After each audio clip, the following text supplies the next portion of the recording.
सुमन कल्याणपुर एक दिग्गज भारतीय पार्श्व गायिका थी। उन्होंने 1960 और 1970 के दशक में अपनी सुरीली आवाज़ के दम पर बॉलीवुड में एक अमिट छाप छोड़ी। सुमन कल्याणपुर का जन्म 28 जनवरी 1937 को ढाका में हुआ था। उनका असली नाम सुमन हेमाड़ी था। उनके पिता Shankarrao Hemadi central bank of India में बड़े अधिकारी थे। उन्होंने बच्चों की बेहतर पढ़ाई लिखाई का सपना संजोकर परिवार के साथ 1943 में मुंबई चले आए। सुमन कल्याणपुर का रुझान बचपन से ही पेंटिंग और संगीत की तरफ था। वो पेंटर बनना चाहती थी, इसलिए मुंबई के प्रसिद्ध जे स्कूल ऑफ आर्ट्स से चित्रकला की शिक्षा ली थी। लेकिन उनके पिता के दोस्त पंडित केशवराव को उनकी सुरीली आवाज़ की परख हो गई थी।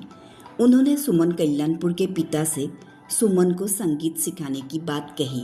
इस तरह उन्होंने संगीत का अभ्यास शुरू किया। कला के साथ साथ संगीत में उनकी गहरी रुचि थी, इसलिए उन्होंने उस्ताद खान, अब्दुल रहमान खान और गुरुजी मास्टर नवरंग जैसे दिग्गजों से संगीत की विधिवत शिक्षा और बारीकियां सीखी। उनके संगीत सफ़र की शुरुआत 1954 में फिल्म मंगू से हुई। उस वक्त सुमन कल्याणपुर की उम्र महज 17 साल थी। इसी साल संगीत सम्राट नौशाद साहब के निर्देशन में फिल्म दरवाज़ा में उनको 5 गीत गाने का मौका मिला। खासकर दिग्गज गायक तलत महमूद साहब के साथ एक युगल गीत गाने का बहुत बड़ा अवसर मिला।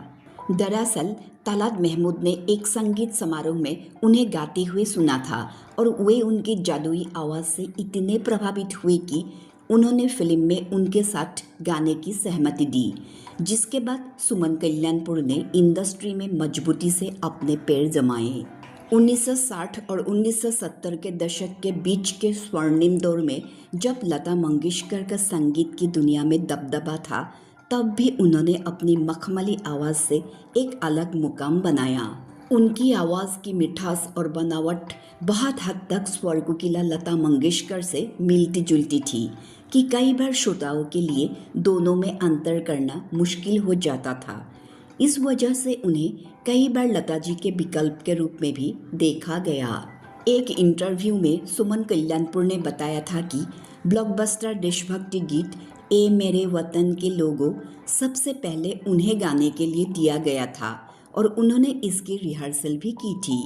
लेकिन आखिरी मौके पर यह गीत लता मंगेशकर को मिल गया। उन्होंने हेमंत कुमार, मोहम्मद रफ़ी, मुकेश, मन्ना दे, तलत महमूद और किशोर कुमार के साथ कई हिट युगल गीत गाए। आवाज़ के जादूगर मोहम्मद रफ़ी साहब के साथ उन्होंने 1960 के दशक में करीब 140 से अधिक गाने गाए थे। आजकल तेरे मेरे प्यार के चर्चे और ना ना करते प्यार तुम्ही से जैसे उनके रफ़ी साहब के साथ गाए गीत बेहद लोकप्रिय रहे।